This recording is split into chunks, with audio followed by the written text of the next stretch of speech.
Hello students, how are you? Welcome to my channel Educational Scholar और मैं doctor Sobia. आज के इस लेक्चर में हम effect of various factors on rate of the reaction के बारे में स्टडी करेंगे। इससे प्रीवियस लेक्चर में भी आप कुछ फैक्टर्स के बारे में स्टडी कर चुके हो, जिसमें आपने देखा कि डिफरेंट इन्वायरमेंटल फैक्टर्स जिनके अंदर pH, temperature and substrate concentration, इसके अलावा इफ़ेक्ट ऑफ कोएंजाइम्स या डिफरेंट इनहिबिटर्स जो हैं वो रेट ऑफ द रिएक्शन को, या आप कह सकते हो कि एंजाइमेटिक एक्टिविटी को किस तरह से इफ़ेक्ट कर रहे हैं। आज हम उन फैक्टर्स के बारे में कुछ मज़ीद डिटेल स्टडी करेंगे। लेकिन आगे बढ़ने से पहले मेरी आपसे रिक्वेस्ट है कि अगर अभी तक आपने चैनल को सब्सक्राइब नहीं किया तो काइंडली सब्सक्राइब के बटन पर प्रेस कर दें। बढ़ते हैं अपने लेक्चर की तरफ। फर्स्ट ऑफ ऑल, एंजाइम्स जो हैं they can be isolated from cells, यानी देयर आर डिफरेंट कि आप सेल्स में से या डिफरेंट प्लांट्स में से, एनिमल्स में से एंजाइम्स को यूजिंग डिफरेंट मेथड्स आप उनकी एक्सट्रैक्शन कर सकते हो। जब आप एंजाइम्स को एक्सट्रैक्ट कर लेते हो तो फिर उनकी प्रॉपर्टीज़ के बारे में आप जब उनके अंदर साथ यानी different kind of experiments perform करते हो, यानी एंजाइम एक्टिविटी के ऊपर टेम्परेचर का, पीएच का या other different kind of factors का इफेक्ट चेक करते हो इन विट्रो यानी विद इन द लैब, आप ये डिफरेंट किस्म के एक्सपेरिमेंट्स परफॉर्म करते हो, तो उस वक्त आप देखते हो कि जो डिफरेंट एंजाइम्स हैं जब हम उन्हें डिफरेंट सोर्सेज में से एक्सट्रैक्ट करते हैं तो वो डिफरेंट रिस्पॉन्सेज शो करते हैं जब आप डिफरेंट फैक्टर्स को, फॉर एग्जांपल सबस्ट्रेट को, टेम्परेचर को या पीएच को चेंज करते हो। जिस तरह के रिस्पॉन्सेज ये enzymes with in the laboratory या इन विट्रो आपको शो कर रहे होते हैं, ये रिजल्ट्स जो हैं फिर आपको एक आइडिया प्रोवाइड करते हैं कि ये enzymes with in the living cells या जहाँ से आपने इनकी एक्सट्रैक्शन की है वहाँ पे ये किस तरह से बिहेव कर सकते हैं। सो अदर वर्ड्स में आप कह सकते हो कि इन विट्रो जब आप एक्सपेरिमेंट्स परफॉर्म करते हो तो वो आपको क्लू दे रहे होते हैं कि एंजाइम्स जो हैं इन विवो किस तरह से बिहेव कर रहे हैं, या उनकी वर्किंग को वहाँ पर आप देख सकते हो। First of all, substrate concentration, यहाँ पे आप देखते हो कि जैसे जैसे सबस्ट्रेट कंसंट्रेशन इंक्रीज़ होती है आपका रेट ऑफ द रिएक्शन जो है वो इंक्रीज़ होता चला जाता है। यहाँ पे एक्स एक्सिस पे आपको सबस्ट्रेट कंसंट्रेशन, जबकि वाई एक्सिस पे आपको रेट ऑफ द रिएक्शन दिखा दिया गया है, जिसे वी नॉट से डोनेट कर दिया गया है। With the passage of time क्या होता है कि जैसे जैसे आपकी सबस्ट्रेट कंसंट्रेशन इंक्रीज़ होती है वैसे वैसे आपका रेट ऑफ द रिएक्शन भी इंक्रीज़ होता चला जाता है। लेकिन उसके बाद एक स्टेज ऐसी आती है कि उसके बाद जितनी मर्जी सबस्ट्रेट कंसंट्रेशन इंक्रीज़ हो, rate of the reaction further increase नहीं होता।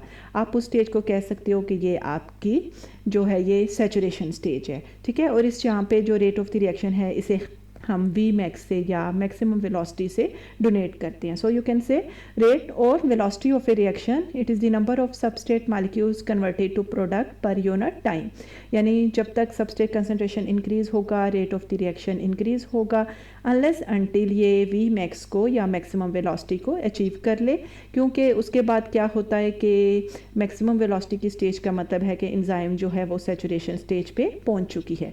Velocity where all of the enzyme is bound to the substrate, और in other words you can say saturation stage, enzyme जो है saturated with that of the substrate. इसके बाद क्या होता है कि further rate of the reaction increase नहीं होता, जबकि रेट ऑफ द रिएक्शन जो है वो एक कांस्टेंट लेवल पे मूव कर जाता है। इसकी वजह से यहाँ पे आप देखते हो कि हाइपरबॉलिक कर्व की बात कर दी गई है कि जो एंजाइम्स हैं जो माइकल मेंटन काइनेटिक्स या यू कैन से एमएम काइनेटिक्स को फॉलो कर रहे होते हैं। एमएम काइनेटिक्स क्या है कि जब आपका rate of the reaction and with the substrate concentration जो है वो इंक्रीज़ हो रहा होता है, या सब इंक्रीज़ इन सबस्ट्रेट कंसंट्रेशन जो है वो रेट ऑफ द रिएक्शन को किस तरह से इफ़ेक्ट कर रही होती है, तो इस किस्म के रिएक्शंस जो हैं वो आपको हाइपरबॉलिक कर्व शो करते हैं। जबकि जो अदर काइंड ऑफ एंजाइम्स हैं जिन्हें आप कह सकते हो कि एलोस्टेरिक एंजाइम्स, जो कि एमएम काइनेटिक्स को फॉलो नहीं करते, वो सिग्मोइडल कर्व को शो कर रहे होते हैं। यहाँ पे आपको साथ बता भी दिया गया है कि हाइपरबॉलिक कर्व कैसा होगा। It's similar to that of the myoglobin curve, जबकि जो सिग्मोइडल कर्व की शेप है एस काइंड ऑफ इसकी शेप होती है, और ये क्या है कि जिसकी शेप जो है similar to that of the curve of the haemoglobin molecule है। अब अगर यहाँ पे पिक्चर में आप देखो, लेफ़्ट साइड पे आपको वो एंजाइम्स दिखा दिए गए हैं, ठीक है, rate of the reaction increase हो रहा है। इसमें आपको दोनों किस्म के कर्व्स दिखा दिए गए हैं जो काइनेटिक्स को फॉलो कर रहे हैं। जैसे यहाँ पे आप देख सकते हो ब्लू कलर का कर्व जो कि काइनेटिक्स को फॉलो कर रहा है और ये हाइपरबॉलिक कर्व है, जबकि जो ग्रीन कलर है वो एलोस्टेरिक एंजाइम्स की वजह से सिग्मोइडल कर्व आपको शो कर रहे हैं जो कि आपके काइनेटिक्स को फॉलो नहीं करते। और इनकी आपने शेप्स देखी थी कि जो आपका हाइपरबॉलिक कर्व है it's similar to that of the shape of the myoglobin, and जो आपका एलोस्टेरिक एंजाइम्स का सिग्मोइडल कर्व है it's similar to that of the haemoglobin. ठीक है, यानी ये सिर्फ आपको एक कंपैरिजन करने के लिए दिखा दिया गया है कि शेप इनकी कैसी होगी।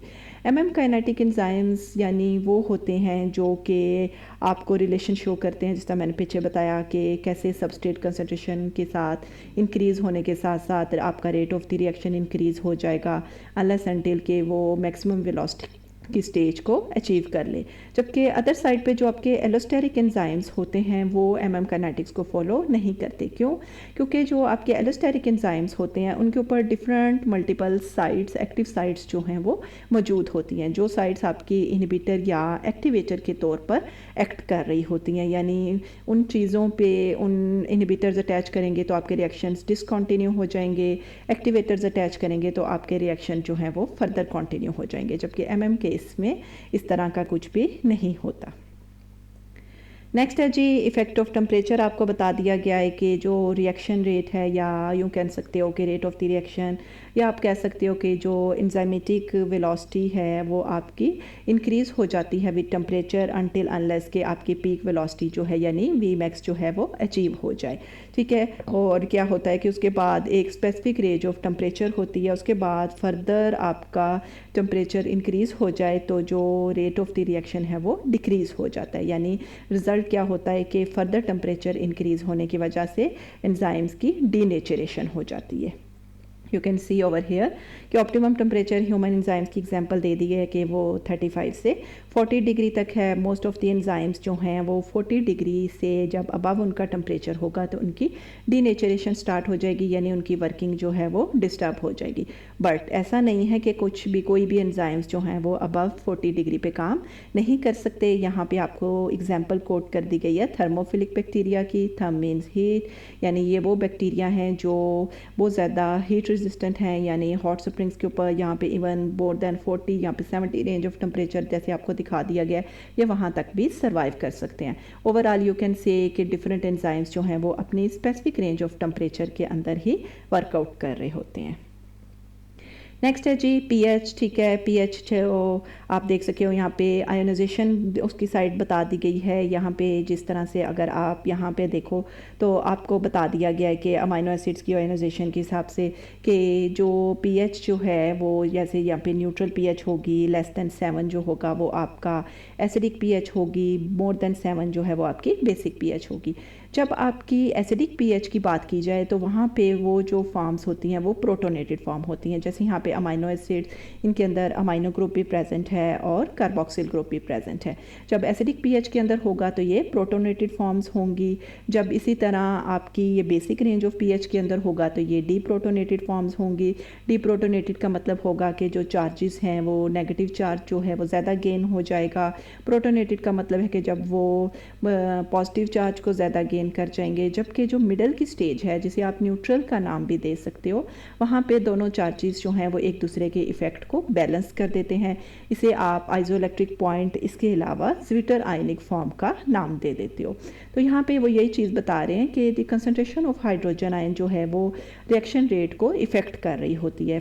फॉर एग्जांपल जो आपकी एंजाइमेटिक एक्टिविटी है वो अगर सपोज उसने प्रोटोनेटेड फॉर्म के अंदर काम करना है तो अगर एंजाइमेटिक एक्टिविटी चेंज हो जाएगी, अगर वो ज्विटर आयनिक फॉर्म या डीप्रोटोनेटेड फॉर्म में होगी तो वो वर्कआउट नहीं करेगी। इसी तरह अल्कलीन पीएच पे जाके वो डीप्रोटोनेटेड हो जाती है और एक ऑफ द रिएक्शन जो है वो डिक्लाइन हो सकता है।